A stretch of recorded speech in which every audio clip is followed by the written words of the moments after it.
somewhere else and carried here, we must visualize the victim and the killer standing side by side on the sheer edge of the precipice, gazing out to sea a moment before the shot was fired. Can we go to the house now? I had planned to wait until I had a more complete report from ballistics, but please feel free to pay them a visit if you wish. Thanks, Inspector. I should let them know I'm here. Very good. Come along, I'll drop you by.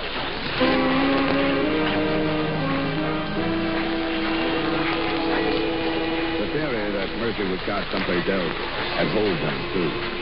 But the idea was to dispose of the body while dump it so close to his home. The mail servant answered my knock, told me Mrs. Murphy was resting, and left me on the veranda while he went to find out if she'd seen me. A few seconds after he'd gone, I met another member of the household, the daughter. Plain girl with short hair, gangling figure, and troubled eyes. What's the matter? Didn't he let you in? He thought I'd better wait out here. What do you want? I came to see Mrs. Murphy. About what happened? Yeah, I'm afraid so. My name is Felice. I'm her daughter. I can let you in. Oh, thanks.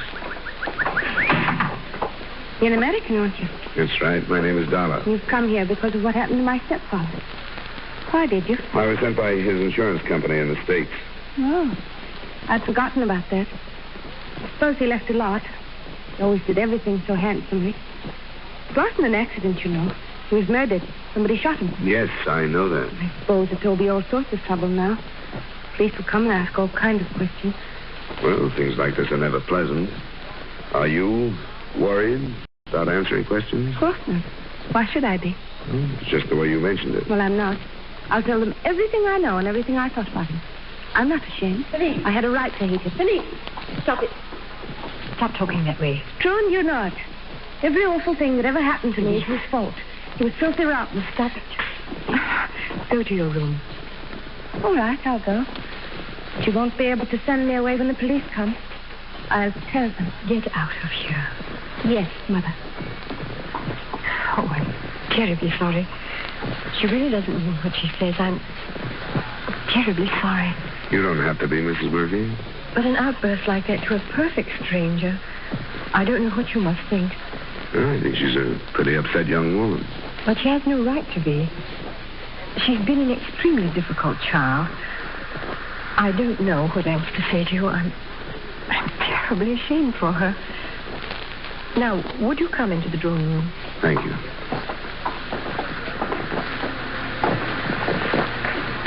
Please, sit down. You are an insurance investigator, Mr. Dollar? Yes, and if you feel up to it, I'd like to get as clear a picture as I can of what happened the night your husband was killed.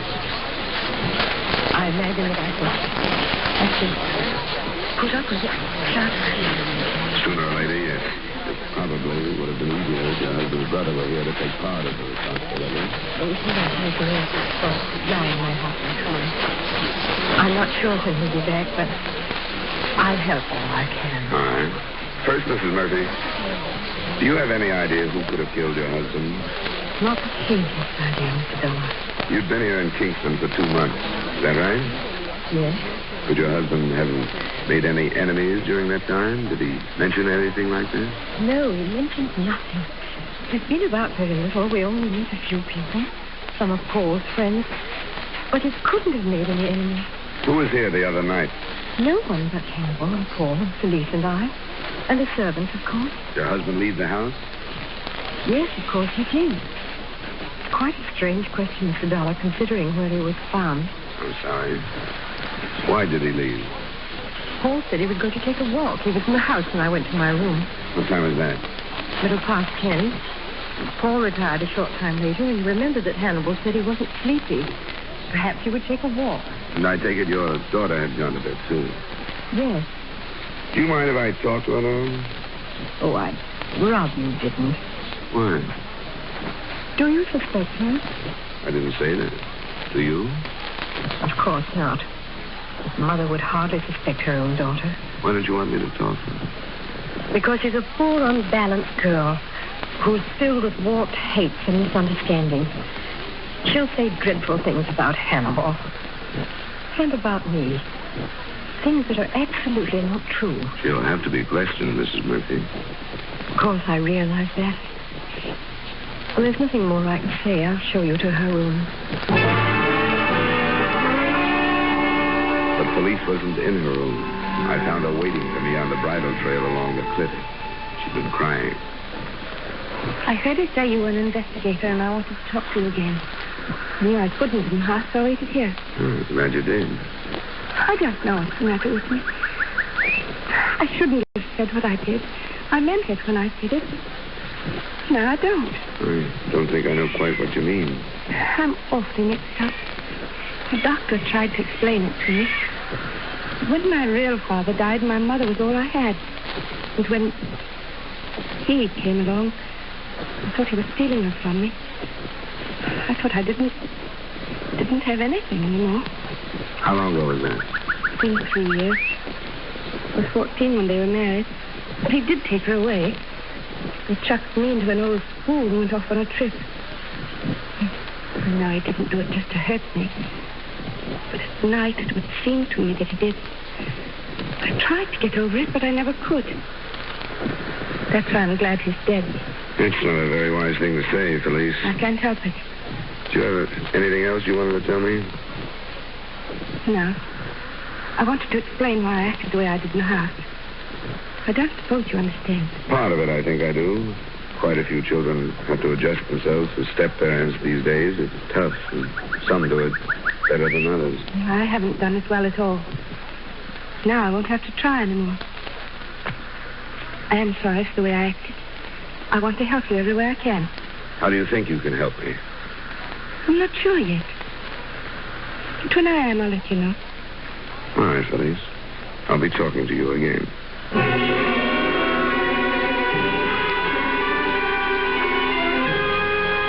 I didn't know then what this strange, mixed-up girl was driving at. I got the impression that she wanted to talk more than she had.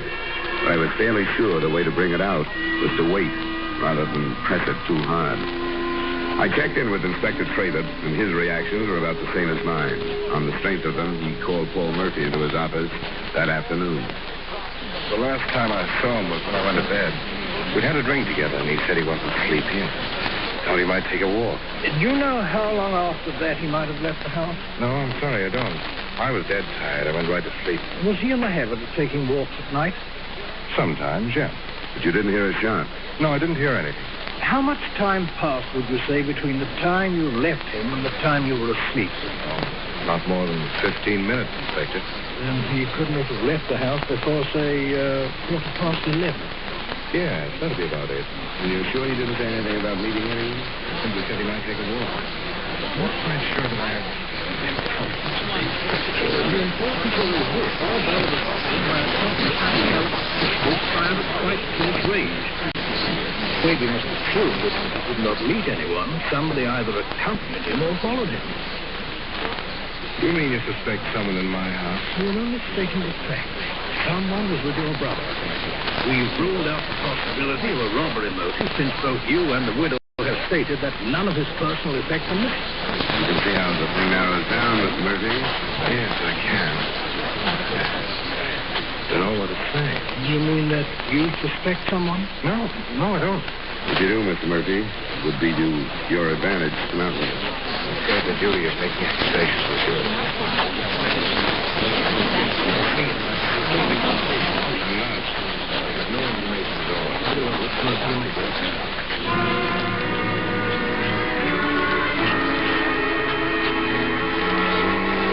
When Paul Murphy left, we both felt that he, too, was holding back. That it would be a long time before he offered any information.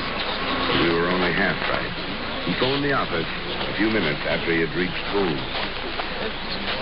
Have you called in your response? We'll send one immediately and have it on the scene. Yes, thanks very much. Well, stepdaughter attempted suicide. How serious? Mr. Murphy was quite beside himself, and it was hard to know. What did she do? Slashed her wrists, a method that was really successful. The question is, why did she do it?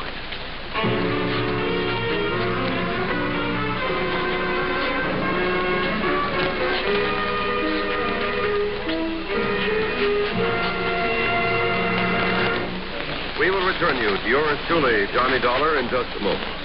Later this evening, the gangbusters give a graphic illustration of what happens when the police hunt a criminal who is perfection.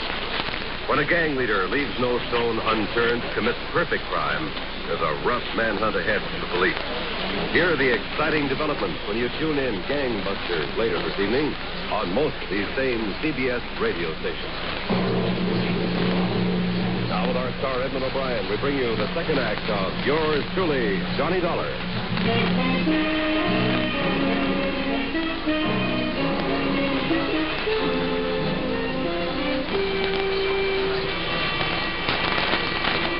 Inspector Traver and I went right out to the Murphy residence, but were held back from the police's room by both a private and an official physician. The latter was the last to leave her room. And, Doctor, how is she? You can see her now. As you might expect, she's in a highly emotional state. Yes. Oh, this is Mr. Dollar, Dr. Gurley. How do you do, sir? Dr. Gurley, she going to be all right? Oh, yes, I think so. You can do a very good job of it. I think she needs a good psychiatrist. A very good one. She's evidently needed one for a long time. She say anything to you? No, nothing specific. Only that she hates everyone. Well, I wish you luck, gentlemen. I've got to run. Thank you, Gurley. Bye, Doc. Good day. Well, Yeah.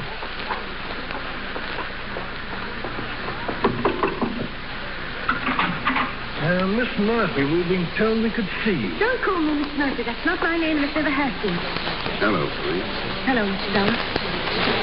Miss Sue. You remember me, Inspector Traver? I spoke to you yesterday. I hardly remember you.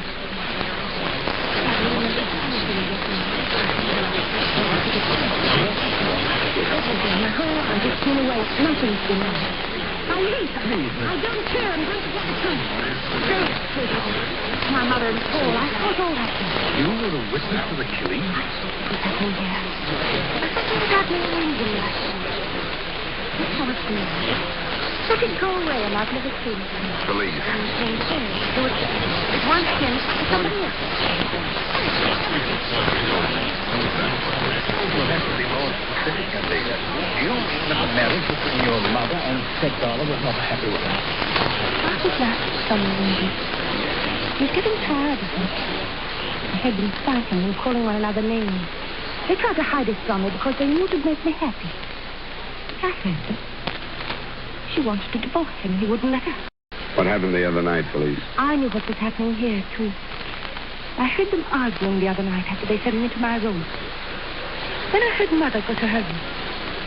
Then they left the house. Your stepfather and Paul left the house? Did you see them leave? Yes. And then I heard the shot. What time did you hear it? Do you remember? Yes, I remember. It was 11:15. I remember because I was lying in bed, awake. And when I heard it, I sat up and I turned on my lamp. And I looked at the clock. And then I turned the lamp off again and went to the window. And in a little while, I saw Paul come back alone. Why haven't you told us this before, police? I don't know. I was awfully mixed up. She's my mother.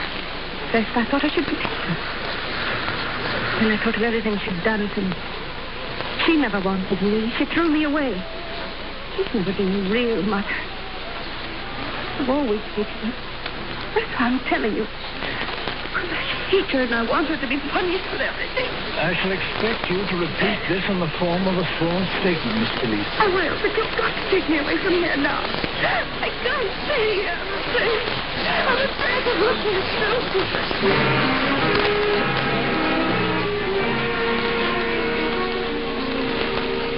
The girl was moved to the police hospital and later that day repeated her statement under oath. But about the time she was doing that, there was another development. Inspector Traders received a call from Fiada, the second-hand shop that specialized in fishing tackle and guns.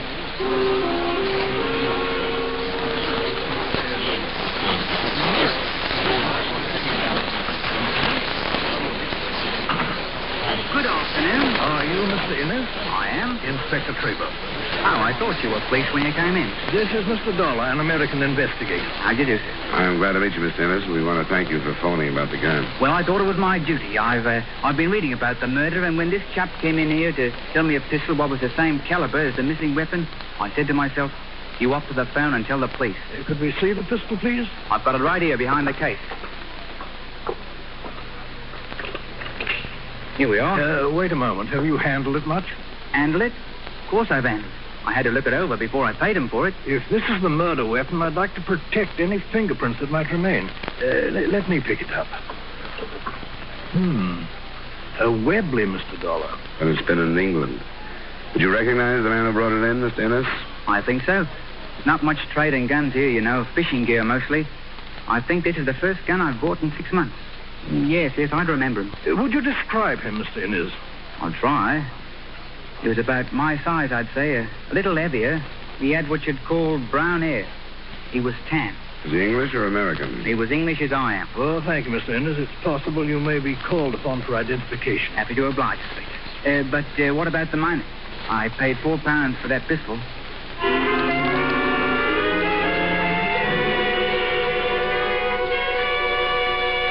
In view of police's sworn statements, Inspector Trabert was forced to make an arrest. So for the last time, we returned to the Murphy residence. And I shall have to remind you that anything you say may be held in evidence against you.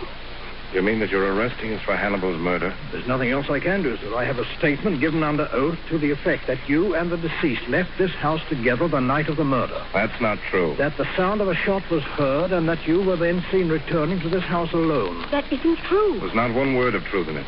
I didn't leave the house with him. Can you prove that, Mr. Murphy? Alice, you know I didn't leave, don't you? Of course he didn't. Can you prove it, Mrs. Murphy? I understood you to say you were in your room, that you went to sleep immediately and heard nothing. My daughter made that statement, didn't she? Under oath and before witnesses. But she lied. I told you she would, Mr. Dollar. She'd do anything to hurt me. You've got to believe that. Alice, wait. What did she say was my reason for killing my own brother? Because of your love for his wife. Oh, she's insane. How can you believe these things? You're men of intelligence. We're men who are used to working with evidence. A sworn statement is admissible evidence unless it can be proved false. Neither one of you seem to be able to do that. Paul. I don't think we better say any more until we've legal counsel. No, I won't let her do this to me. We can't, Paul. I think she killed him. She hated him. She's the only one in the house that had reason to kill him. No good, Alice. What are you going to do with this, Inspector? I shall have to take her to jail. Sorry. Oh, you can't. Will you give us a few minutes to get ready? Of course. Come on, Alice. Go get your things. Everything will be all right. What do you think, Inspector? Well, to be quite honest, I'm not sure, but I know my duty as a policeman. The strength of that statement and their innocence or guilt are up to the courts to decide. Less formally, though, it's a pretty frightening thing to think of. If that girl, in her mental frame of mind, could suddenly decide that she was a witness, make a sworn statement, and bring all this down on two innocent people. Yes, I know, but the fact remains that they have absolutely nothing to say in their own defense. I've got to arrest them.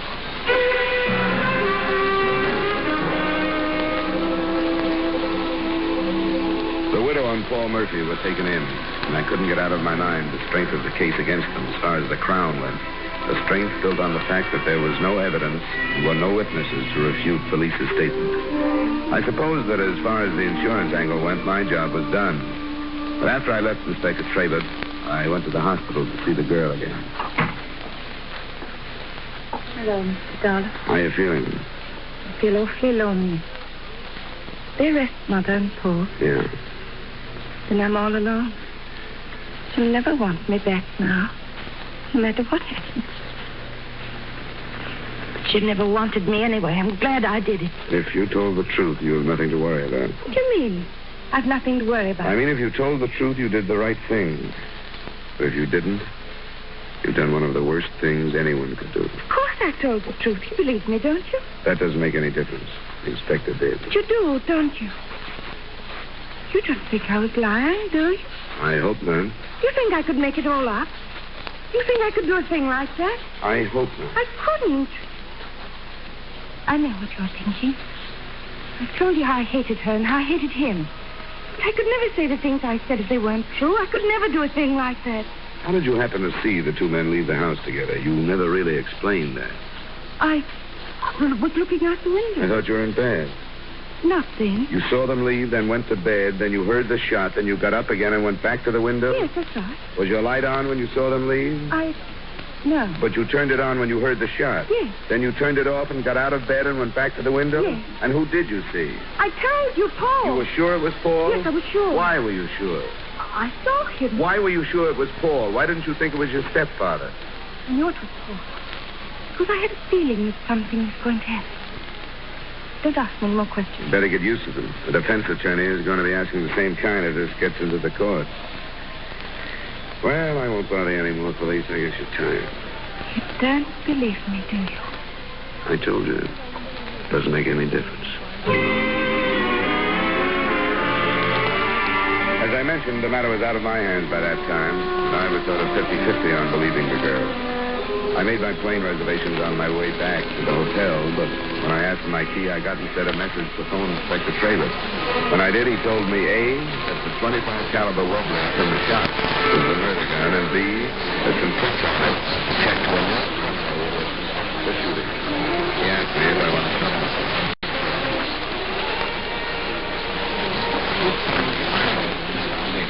Raises the perfect spot with the girl's statement in any case without the bill box.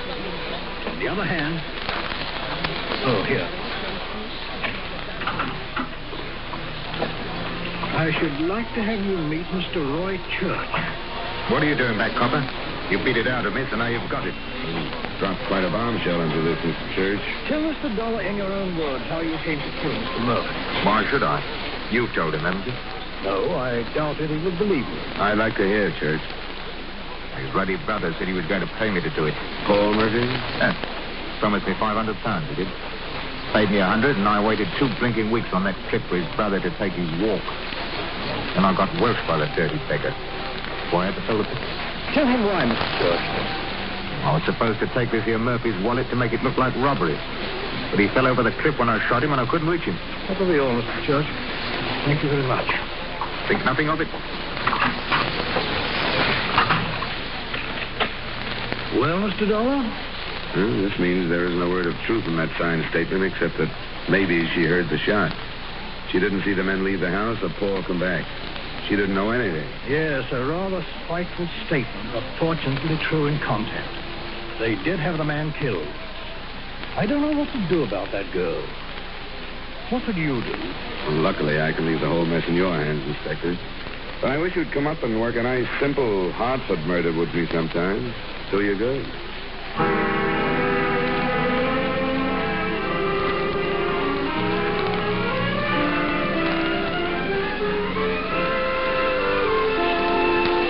Expense account item 2, same as item 1, transportation back to Hartford. Item 3, miscellaneous expenses, $204.80. Expense account total, $734.40. Remarks?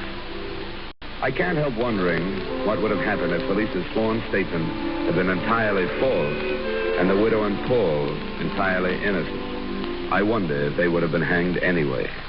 Yours truly, Johnny Dollar.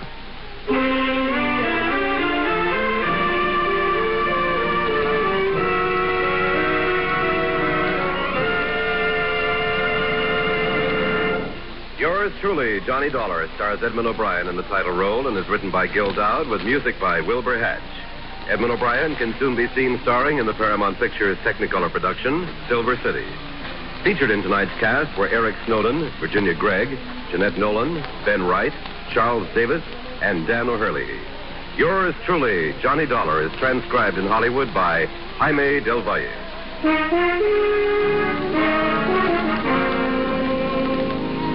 This is Dan Cubberly inviting you to join us next week at this time when Edmund O'Brien returns as Yours truly, Johnny Dollar.